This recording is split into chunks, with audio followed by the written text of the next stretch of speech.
Yo, what's going on, guys? So, welcome back to another episode. You might remember this familiar face, my buddy Eric. The reason why I'm having him on this episode is because we got another Abomination beer.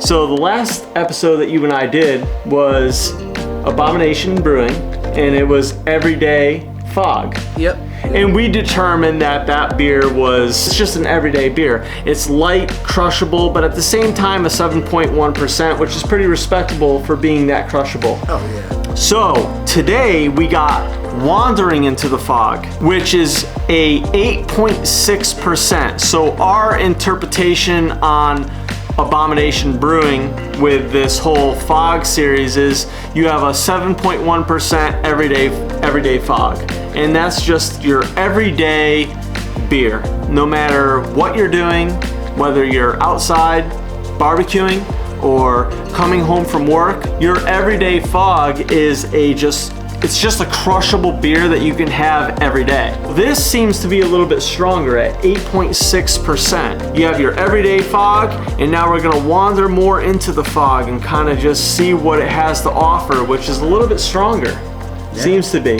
More alcohol. Yeah, I'm ready for it, buddy. That is a crisp sound. Nothing better than a can cracking open.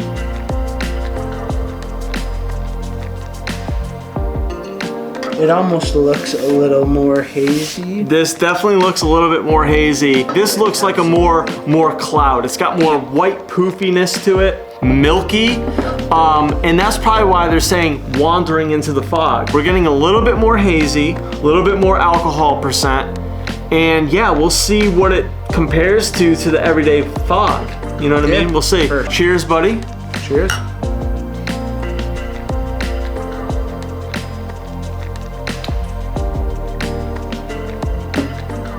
Wow. That's really good. That's really good. Really good. Yo, you're talking, we went from a 7.1% to an 8.6%. That's a 1.5%. And honestly, it tastes just as smooth. Yeah, it's very smooth for the percentage. It tastes just as smooth. And you're gaining a 1.5%. It smells good too. It smells delicious. And I'm not gonna lie, this is just the quality of Connecticut New England beer. I mean, oh, for sure. Smoothness wise, this is a very 8.6% beer for the percentage. Every beer I have from Abomination has just been almost perfect. Yeah, they definitely brew a good beer. They brew a good beer. For sure. So we had the everyday fog. Now we're wandering into the fog, which is just bringing us more cloudiness, more alcohol, but the same smoothness. Absolutely. Absolutely. And the aftertaste is the same. It's really not lingering. Yeah, no, it's not lingering. You take your drink and that's all the taste you're getting out of it is that initial sip, and that's it. It's very smooth other than that. Very smooth, very flavorful. I will say this compared to the everyday fog, I feel like has a more floral taste, I would say. It's got more I'd agree with that. It's got more of a floral taste. Yeah. You know? The reason why I got into Abomination Brewing was because in 2020, that was a shit year. That was when the pandemic happened, all this crazy shit. So I went to the local package store at M&R package store in Southington, Connecticut, and I saw this beautiful can work, and it just said "fuck 2020," and I was like, you know what? I feel that. Have to get that. I gotta get it. Absolutely. And it was one of the best beers I've had here in Connecticut. So, Abomination, you have my approval. You guys are doing a really good job, and yeah, this is a out of the 2 beers I've tried from Abomination, knockout. All right, so down the hatch here we go, man. Enjoy it, buddy.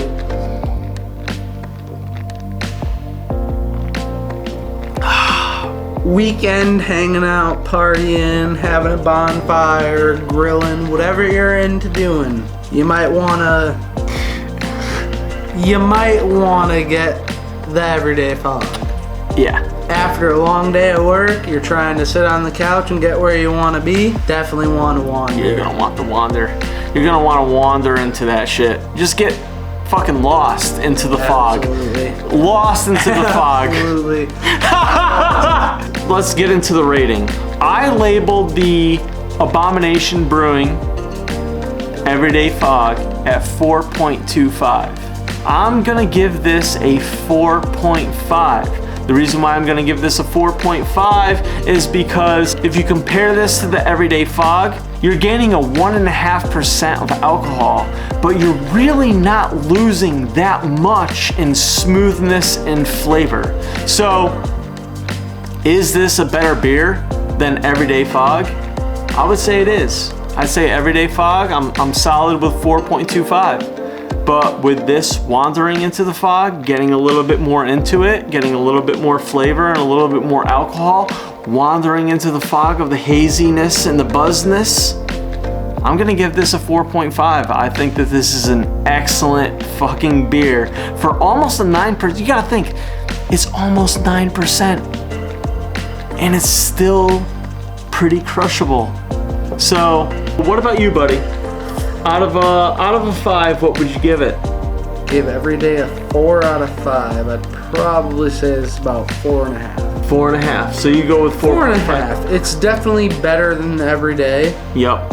It's still just as smooth. Yep. For the alcohol percentage increase. Yes. Solid 4.5. 4.5. So, this is the end of this episode. I hope you all liked it. If you like this video and you want to see more, I drop a New England brew with you every Friday, 7 p.m.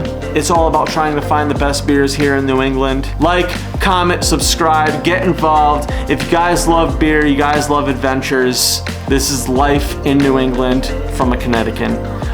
Eric, then again, co-host Eric Stan, my man. Peace.